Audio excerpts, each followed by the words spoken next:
오늘 이 새벽에도 주님께서 귀한 영혼들을 이 자리로 불러주신 것 감사합니다. 오늘 이 시간 우리 마음속에 있는 것들을 깨닫게 도와주옵소서. 하나님의 의를 복종치 아니하고 자기의 의를 힘써 지키려고 하는 그 어리석음에서 벗어날 수 있도록 축복하여 주옵소서. 오늘도 그리스도의 피가 우리의 심령 가운데 충만하게 임하게 도와주시옵소서. 아버지의 그 마음에 동참할 수 있는 복된 영혼들 되게 도와주옵소서. 함께 하시고 축복하시는 걸 믿사옵고 예수님의 이름으로 감사하며 기도 올렸습니다. 아멘. 자, 누가복음 15장 보겠습니다.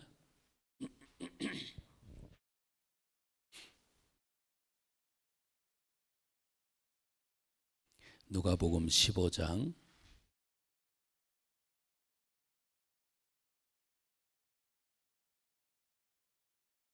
어제 누가복음 15장에 대해서 여러분과 저가 은혜를 받았습니다. 자, 누가복음 15장은 1절, 2절 한번 읽어보고요. 그 다음에 맨 마지막 절 읽고 여러분과 같이 말씀을 나누도록 합니다. 자, 1절, 2절 한번 읽어봅시다. 시작. 모든 세리와 죄인들이 말씀을 들으러 가까이 나오니 바리새인과 서기관들이 원망하여 가로되 이 사람이 죄인을 영접하고 음식을 같이 먹는다 하더라. 아멘. 여기서 이제 문제가 발생이 됐어요. 모든 세리와 죄인들, 여기 이제 대결 구도가 딱 되죠. 모든 세리와 죄인들, 바리새인과 서기관들. 예수님께서 이제 이 모든 세리와 죄인들과 함께 식사를 하려고 하니까 거기서 이제 바리새인들이 서기관들이 거기서 원망을 하는 겁니다. 그래서 이제 그 잃어버린 것에 대해서 쭉 이야기가 나오죠. 그래서 이 비유로 이제 쭉 세 가지를 말씀합니다. 첫 번째는 뭘 잃어버렸대요? 양을 잃어버렸다라고 하죠. 99마리를 두고 한 마리를 찾기 위해서 찾아 헤맨다. 결국 찾고서 어깨에 둘러매고 즐거워하여서 돌아왔다라고 하는 겁니다. 두 번째는 뭐를 잃었대요? 드라크마를 잃었다고 하죠. 10드라크마 중에서 1드라크마를 잃어버렸다라고 하는 겁니다. 자, 지금 이 드라크마를 잃어버려서 등불을 켜서 온 집안을 쓸고 치우면서 그러면서 결국 찾아냈다라고 하는 겁니다. 자, 세 번째는 뭐를 잃어버려요? 아들을 잃어버리죠. 탕자. 근데 이제 보통은 탕자에 대해서 이제 초점을 다 맞춥니다. 보통 그렇죠. 그 핵심 내용도 그거고요. 그런데 이제 저와 여러분들이, 저는 어제 이렇게 그 말씀을 이렇게 보면서 첫 번째 아들의 심정에 대해서 한번 돌아봤어요. 첫째 아들의 심정은 어땠을까? 첫째 아들이 잘못한 게 뭐지? 첫째 아들은요, 아버지 집에서 불순종한 게 없어요. 그리고 아버지의 명령이라면 그대로 다 지켜냈어요. 그런데 그 첫째 아들의 불만은 그거잖아요. 분깃을 나눠주소서 해가지고 가가지고서 자기가 이제 이야기하는 게 그겁니다. 창기와 함께 죄인들과 함께 다 먹고 마시고 허랑방탕하고 허비하고 이제 알거지가 돼서 돌아온 그 자식을 그렇게 환대합니까? 라고 하는 거예요. 그 불만을 그렇게 품은 거예요. 첫째 아들이. 근데 첫째 아들이 뭐가 그렇게 잘못되었지? 라고 하는 그런 부분이에요. 여러분들이 이제 한번 쭉 상식적으로 이제 영적으로 은혜로 이렇게 깊이 파고 들어가 보면 분명히 첫째 아들이 돌아와야 될 부분들이 있어요. 아주 중대한 오류가 있죠. 근데 상식적으로 보면, 도덕적으로 보면 첫째 아들은요 흠이 없어요. 그냥 그 모든 것을 허랑방탕하고 허비하고 돌아온 그 자식한테 그냥 환대를 해주는 거죠. 잔치를 벌려. 그러니까 가락지도 끼워주고 옷도 입혀주고 신발도 신겨주고 양을 잡아 살진 소를 잡아서 잔치를 벌려주고 동네 사람들 다 불러 모아가지고 풍악 소리가 들리게 하고 하루 종일 밖에 나가서 지금 몇 도입니까? 35도, 36도. 중동 지역은 보통 날씨가 그렇거든요. 그냥 밖에 나가면 뜨거워요. 그 뜨거운 데서 하루 종일 일하고 돌아오는데 풍악 소리가 들려. 이게 왜 이런 소리가 들리냐 우리 집에서. 보니까 그 나갔다 자식이 돌아왔다고 아버지가 잔치를 벌였대. 그러면 이제 여러분과 저의 입장이 큰아들이 되었다라고 하면 여러분 마음은 어떻겠어요? 기분이 좋아요, 나빠요? 완전 바리새인들이 됐네. 대답을 못해. 기분이가 좋아요, 나빠요? 내 속을 솔직하게 드러낼 줄 알아야지. 이건 우리는 늘 상식적으로 그런 게 있어서 그래. 큰아들은 나쁜 놈이고 작은 아들도 나쁜 놈인데 작은 아들은 돌아와서 그냥 아버지 기쁨이 됐고 큰아들은 이렇게 아버지 기쁨에 동참치 않고 왜 이렇게 원망불평하지? 이러니까 이제 여러분과 저가 딱 고정관념이 그렇게 박혀 있는 거예요. 그러니까 큰아들은 나쁜 놈 이렇게 돼 있는 거야. 그러니까 이제 대답을 해보라고 그래도 속은 그런데 대답은 못하는 거야. 여러분, 큰아들이 작은 아들의 어떤 그런 것들을 보고 아버지가 행한 것들을 봤을 때 그때에 되게 기분이 영 꿀꿀했을 겁니다. 맞아요. 그러니까 큰아들이 집에도 안 들어가요.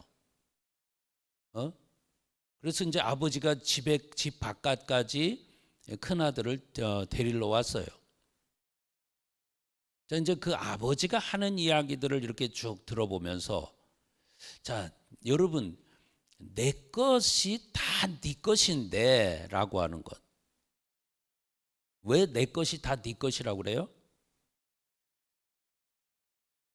그 아버지의 가지고 있는 소유를 자기 소유 없이 각각 나누어서 줬다라고 하는데 큰아들에게는 얼마를 줬고 작은 아들에게는 얼마를 줬을까? 네? 큰아들에게는 보통 율법적으로 볼 때에 얼마를 줘야 돼요? 몰라요? 우리 신명기 21장 한번 잠깐 찾아볼까요? 신명기 21장 17절.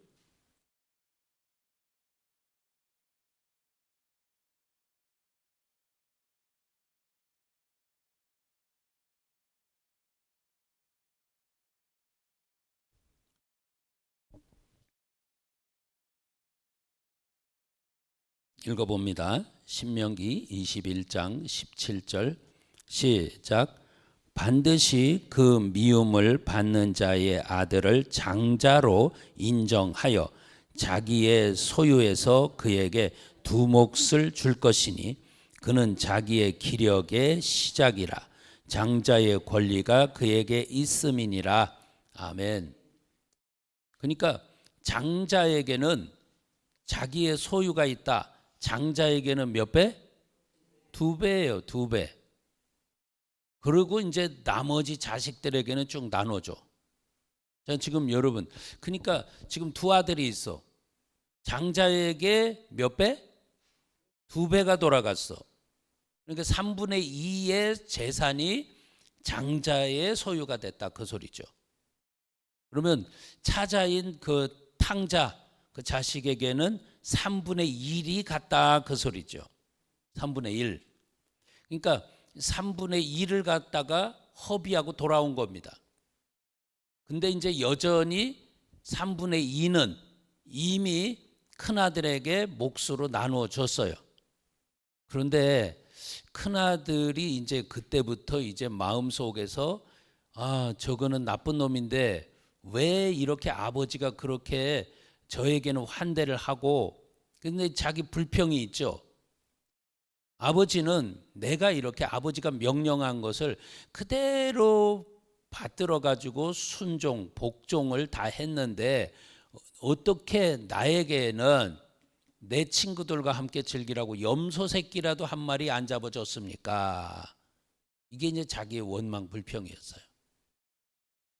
바리새인과 서기관들이 예수님께 대해서 원망을 하죠.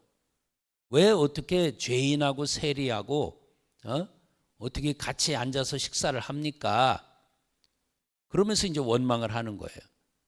그것을 이제 고쳐주기 위해서 깨달으라고 이제 이 예화를 들은 거예요. 그러니까 이 큰아들이 하는 소리가 왜 나에게는 내 친구들하고 같이 먹고 즐기라고 염소 새끼 한 마리도 안 잡아주더니만 이 재산 다 탕진하고 돌아온 당신의 아들, 이게 동생도 아니에요. 동생도 아니야. 당신 아들이 그렇게 돌아왔는데 그렇게 살진 소를 잡고 잔치를 벌립니까? 이게 이제 기분이 막 틀어진 거예요. 여러분, 여기서 분명히 우리 아셔야 될 거. 자, 지금 나는 지금 큰아들의 어떤 그런 심보로 나는 지금 살고 있지는 않은가라고 하는 거예요. 큰아들의 심보로 살고 있지 않은가? 지금 여기서 큰아들이 지금 알아야 될 것은 하나님께서는, 아버지께서는 나에게 분깃을, 아주 귀한 분깃을 3분의 2 작은 아들보다도 더 많이 자기에게 줘가지고 그냥 이것은 언제든지 자기 거예요.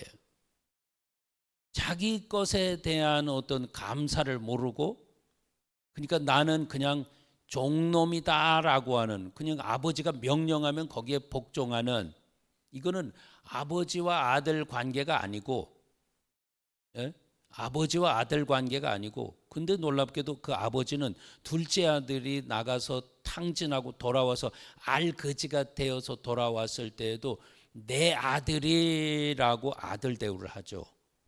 근데 큰 아들은 이거는 자기가 아들이다라고 하는 그런 개념이 없이 아버지가 명령하면 나는 그냥 순종하는, 명령하면 복종하는 그런 사람이 돼가지고 이제 나는 그렇게까지 순종을 하고 복종을 했는데 왜 나에게는 이런 것들을 보상으로 주지 않습니까?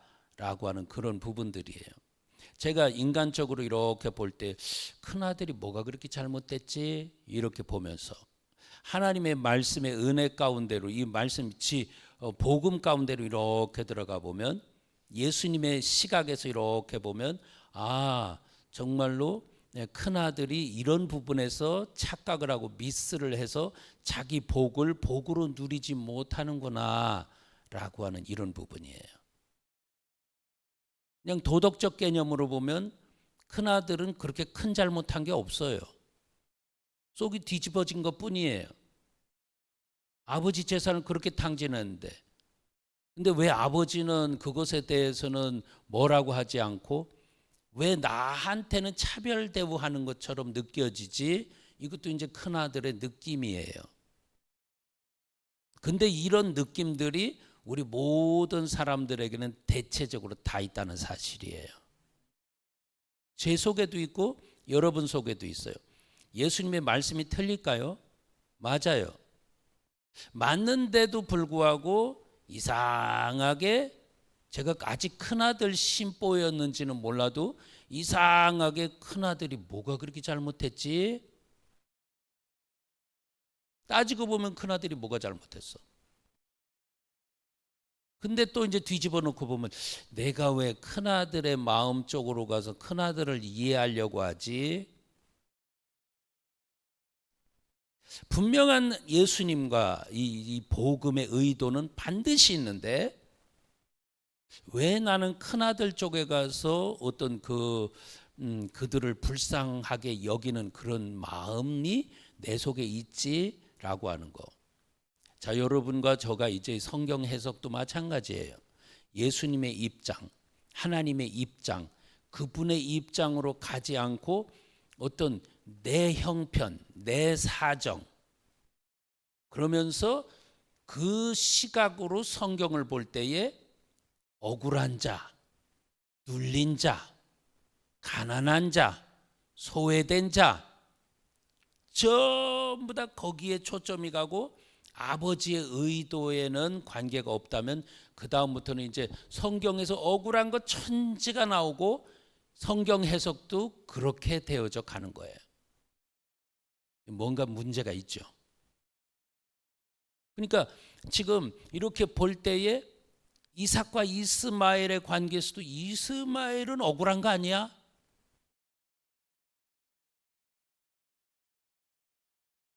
자, 지금 셈, 함, 야벳 관계에서도 왜 함이 또 뭐가 그렇게 잘못했다고 노아 아버지가 그런 실수를 해놓고 함에게 왜 그렇게 저주를 퍼부었지?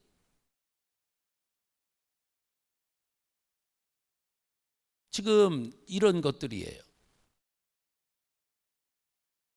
지금 이런 것들. 에서와 야곱에서도 에서가 뭐가 그렇게 잘못했는데 이 야곱에게는 그런 축복이 갔지? 라고 하는 것들. 그러니까 이제 아버지의 의도를 모르고 하나님의 뜻을 모르고 성경을 보면 전부 다 인본주의로 다 가버려. 성경 해석도 그렇게 가버려. 성경은 가난한 자, 눌린 자, 억압된 자, 소외된 자 이게 중심이 아니거든. 거기에 이제 구원하려고 하는 아버지의 의도, 뜻, 예수님이 오신 목적 이 부분들이 있어서 모든 사람들을 공평하게 쫙 이렇게 구원 얻도록 하는 게 아버지 뜻인데 그렇지 아니하면 제 마음에 느껴졌던 대로 큰아들을 향한 어떤 불쌍하다라고 아련한 이런 마음들이 느껴졌던 것처럼 여러분들도 그럴 수 있다는 거예요. 자, 분명한 사실은 여러분 여기서 이제 몇 가지를 간추려서 말씀을 드리면 잘 들으세요. 순종을 자기의 공로로 여기면 은혜를 미워하게 돼요. 따라서 해봐요. 순종을 자기 공로로 여기면 은혜를 미워한다. 여러분 이렇게 되어져 가요. 이건 그 작은 아들이 받은 것은요 은혜거든요. 은혜. 잘한 건 아무것도 없어. 그냥 단지 털고 품꾼의 하나로 보소서 하고 돌아온 거야. 내가 여기서 줄여서 죽은 것보다는 아버지 집으로 가서 종살이 하는 게 더 낫겠다 싶어서 온 거예요.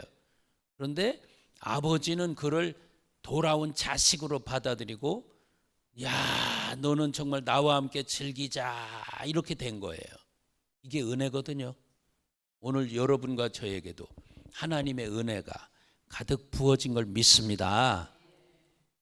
그러니까 은혜를 은혜로 여겨야지 이것을 내 공로라고 하는 거 여러분 여기서 아주 치명적인 단점에 오류에 빠진 거 자기 의를 지키려고 힘써서 하나님의 의를 배척하는 거예요. 자, 이게 로마서 10장 3절에 나와요. 자, 한번 찾아봅시다. 로마서 10장 3절.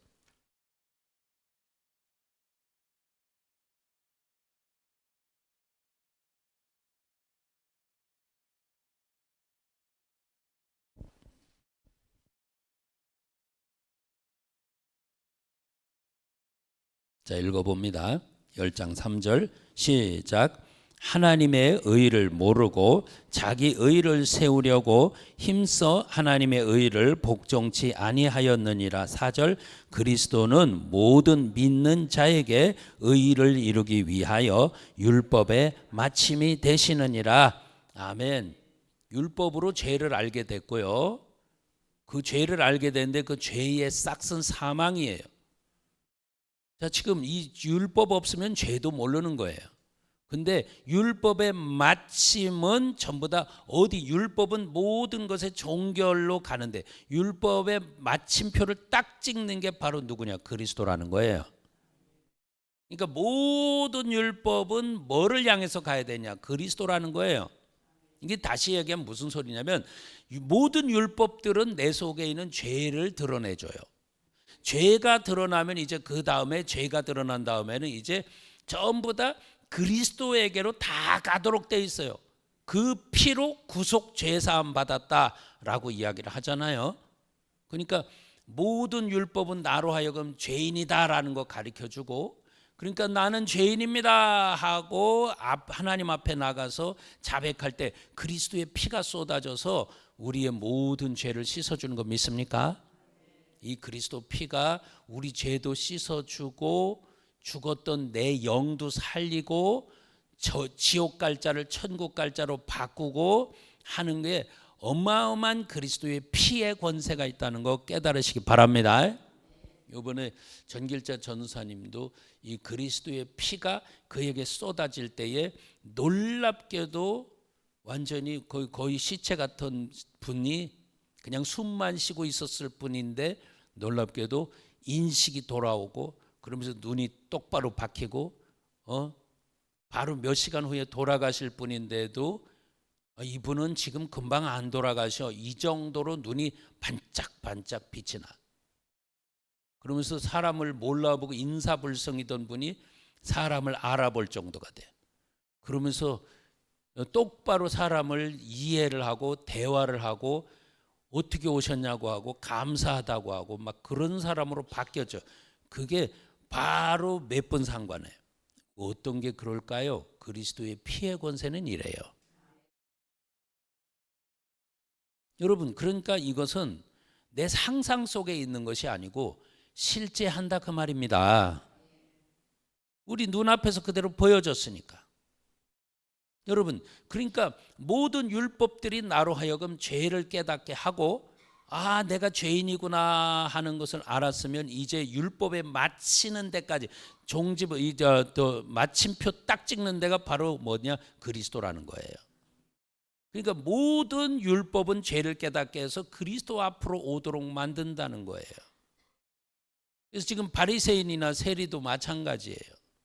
지금 세리는 세리대로 회개할 것이 있어서 그리스도로 와야 되고, 바리새인은 내가 잘한 것 같지만 여기서 아주 가장 큰 미스는 뭐냐? 자기 의를 위해서 하나님의 의를 억지로 순종 안 했다는 거예요. 자기 의를 위해서 내가 이렇게 잘했지라고 하는 거. 큰아들의 맹점이 여기에 있어. 큰아들의 맹점이, 나는 지금까지 아버지의 명령을 딱 율법 아래서 사는 것처럼 딱 그렇죠. 아버지 명령을요 나는 하나도 어긴 적이 없습니다. 그런데 왜 아버지의 마음으로는 안 들어왔지? 만약에 아버지의 마음을 이해했고 아버지 마음속으로 들어왔다면 큰아들은 막 기뻐 뛰고 난리가 났을 거야. 내 나갔던 동생이 돌아왔구나. 야, 정말로 기쁜 일이다. 아버지가 이렇게 기뻐하시는 걸 보니 난 더 기쁘다. 이런 마음이 돼야 되는데 전혀 그런 마음이 없어요. 원통하고 분하고 씩씩거리면서 들어가자라고 하는데 거부하고 들어가기 싫다는 거예요. 지금 이게 큰아들이 이제 심보가 드러난 부분이에요. 이게 바로 우리 심보라는 거예요. 맞아요? 우리 심보라는 거예요. 그래서 하나님 앞에 오늘 이 시간에 아버지 앞에 저와 여러분들이 혹시 나는 내 의, 지금까지 지켜왔던 내 의, 바리새인과 같이 서기관 같이 내가 지금까지 율법을 지키기 위해서 얼마나 애를 썼다고, 나는 지금까지 이렇게 흠없이 이렇게 살려고 노력을 했는데 너 같은 인생이 왜 그렇게 찌그러지고 더러운 죄인 같은 인생이 정말 이렇게 하나님의 은혜를 그렇게 받는지 모르겠어. 나는 그거를 하나님도 불공평하다고 생각해. 이건 지가 불공평한 거예요. 자기의 깨달음이 없는 거예요. 혹시 예수 믿으면서도 나는 큰아들의 신보가 되어서 살고 있지 않은지 하는 거 스스로 돌이켜보기 바라요. 스스로 돌이켜봐야 돼요. 나는 큰아들로 살았구나 라고 하는 거. 그래서 나는 정말로 죄 안 지려고 몸부림쳤는데 저 더러운 죄에 완전히 쩔어진 저들, 그런데 그들은 이런 보응을 받아야 되는 게 맞다고 하는 이런 것들이 문제라는 거예요. 여러분, 그 죄에 푹 빠진 자들에게도 하나님의 은혜가 필요하다는 거 믿습니까? 그거 이상으로 이 자기 의에 쩔어 있는 나에게도 하나님의 은혜가 필요한 거 믿습니까? 자칫 잘못하면 자기 의에 충만하면 하나님의 은혜를 미워한다는 사실이에요. 혹시 내 속에는 하나님의 은혜를 미워하고 있지는 않은가? 이게 큰아들의 맹점이에요. 그럼 또 하나 여러분과 저가 마음속에 새겨야 되는 거예요. 아버지의 그 기쁨, 아버지가 그 기뻐하는 그 기쁨, 아버지의 심정을 알았다면 그는 잔치에 임했을 거예요. 오늘 시간 잘 들어요.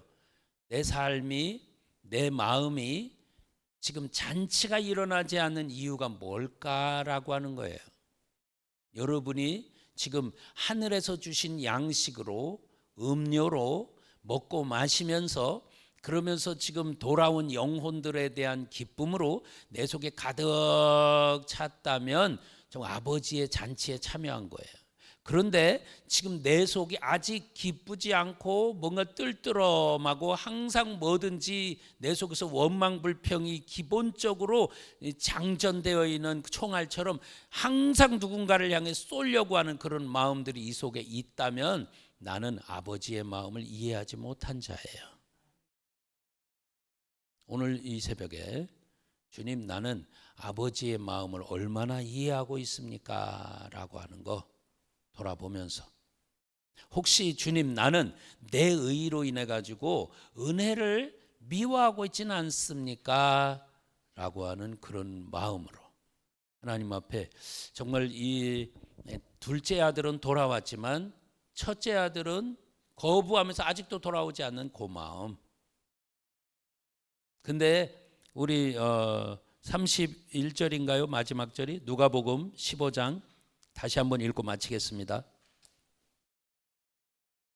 32절, 누가복음 15장 32절 읽습니다. 시작. 이 내 동생은 죽었다가 살아났으며 내가 잃었다가 얻었기로 우리가 즐거워하고 기뻐하는 것이 마땅하다 하니라. 아멘. 자, 누가 잃었다가 다시 찾았대요? 누가? 목적어와 주어가 바뀌면 안 돼요. 누가? 내가라고 이야기하죠. 나는 누구를 이야기합니까? 하나님 아버지죠. 그죠? 맞아요? 아버지가 잃었다가 다시 찾았대요. 그래서 아버지는 지금 잔치를 벌이고 있대요. 그래서 그 큰아들에게도 이야기하는 겁니다. 너도 기뻐하고 즐거워하는 게 마땅해. 이라고 결론을 딱 끝냈어요. 오늘 저와 여러분의 마음속에 이 기쁨, 즐거움, 아버지의 그 기쁘고 즐거워하는 그 잔치하는 마음이 여러분과 저에게도 회복되기 바랍니다. 지금 내가 큰아들의 심보처럼 이렇게 율법에 꽉 쩔어가지고 다른 사람을 정죄하고 있다면 오늘 시간 돌이키면서 아버지의 심보, 아버지의 심령, 아버지의 마음으로 돌아가서 아버지와 함께 즐거워할 때 내 마음에는 잔치가 벌어질 줄 믿습니다. 기도하겠습니다. 살아계신 우리 아버지요, 내 의 때문에 하나님의 의를 힘써서 지키지 아니하는 이 더러운 심보를 용서하여 주시옵소서. 오늘 시간 내가 큰아들의 마음이 돼 있진 않은지, 도덕적으로 나는 흠이 없어서 내가 이렇게 아버지도 원망하고 이 작은 아들도 미워하고 하는 그 큰아들의 탕자된 큰아들의 모습이 내 속에는 없는지 주여 용서하여 주시옵시고 오늘 시간 그리스도 피로 다 씻김받게 도와주시옵소서. 내 속에 있는 생명은 떠나게 하시고 이제 사망은 떠나게 하시고 생명으로 가득하게 도와주옵소서. 오늘 시간 생명으로 충만케 할 걸 믿사옵고 예수님의 이름으로 감사하며 기도 올렸습니다. 아멘. 주여 삼창 기도합니다. 시작. 주여 주여 주여. 할렐루야. 전능하신 우리 아버지여 각 심령들에게 주의 귀한 은혜가 축복이 있도록 도와주옵소서. 하나님 아버지여, 아버지 하나님은 내 의에 대해서 아버지 깨닫고 회개하게 도와주옵시고 늘 원망으로 일삼는 우리의 심보를 깨닫고 회개할 수 있도록 주여 도우시고 역사하여 주시옵소서.